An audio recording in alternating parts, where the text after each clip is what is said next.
Hola, sean bienvenidos a esta serie sobre finanzas bíblicas. Hoy, vamos a hablar sobre la redención. Quizás te preguntes, ¿qué tiene que ver la redención con las finanzas?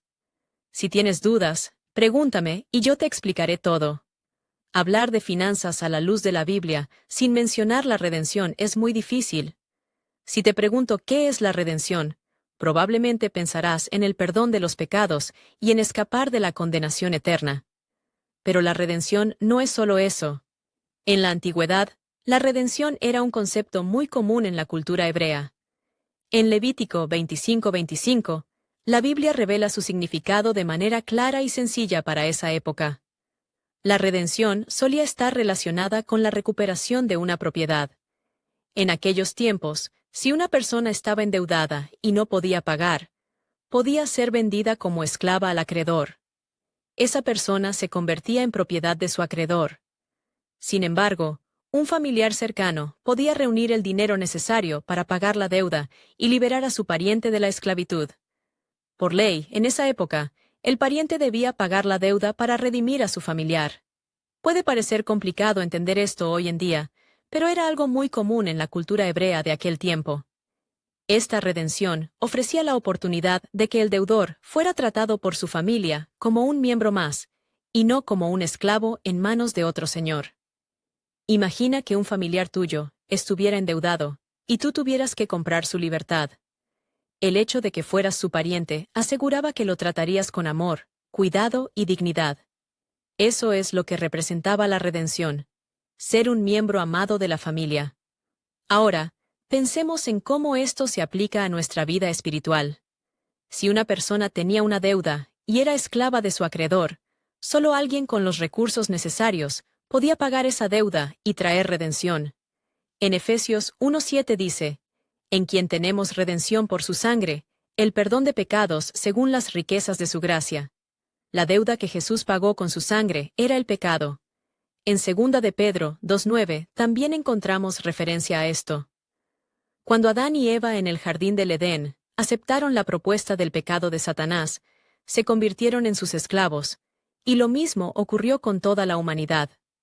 Sin embargo, en Colosenses 1:13 dice, Él nos ha librado del dominio de las tinieblas y nos ha trasladado al reino de su amado Hijo. Ningún otro hombre podía darnos esa redención. En el Salmo 49, versículos 7 a 8, leemos, Nadie puede redimir la vida de otro, ni pagar a Dios por su rescate. Esto significa que, en el mundo espiritual, el ser humano estaba en una condición de esclavitud, y no podía hacer nada por su prójimo. Toda la humanidad estaba condenada bajo la misma sentencia. Por este motivo, Jesús tuvo que venir al mundo, ser concebido por el Espíritu Santo, y nacer de una virgen, alguien sin pecado, para poder pagar esta deuda. Cuando Jesús fue a la cruz, cargó con el pecado espiritual de toda la humanidad. Estaba pagando incluso por nuestros propios pecados. Colosenses 2:14 a 15 dice, anulando el acta de los decretos que había contra nosotros, que nos era contraria, quitándola de en medio y clavándola en la cruz. Esto no es solo algo espiritual, es muy real. Cuando Jesús pagó la deuda, Satanás perdió el poder sobre la vida de aquellos que verdaderamente aceptan a Jesucristo como su Señor. Para las personas que reconocen a Jesús como Señor, ahora somos propiedad exclusiva de Dios. Mira lo que dice 1 de Pedro 2:9.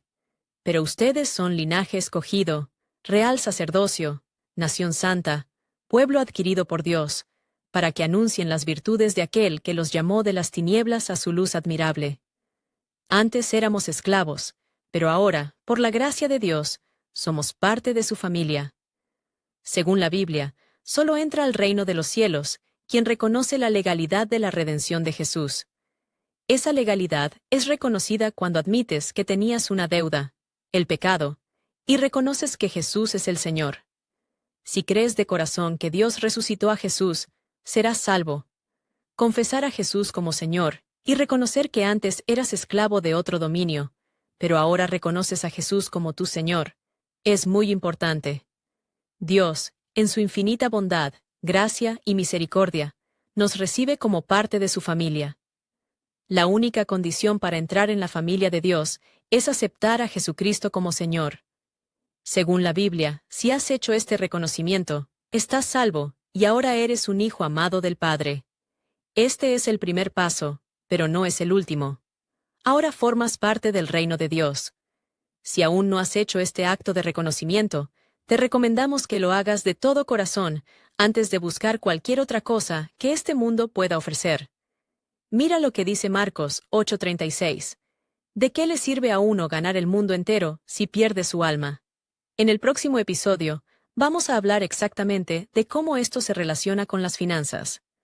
Si te ha gustado este video, dale me gusta, suscríbete al canal y activa las notificaciones para no perderte los próximos episodios. Hasta luego.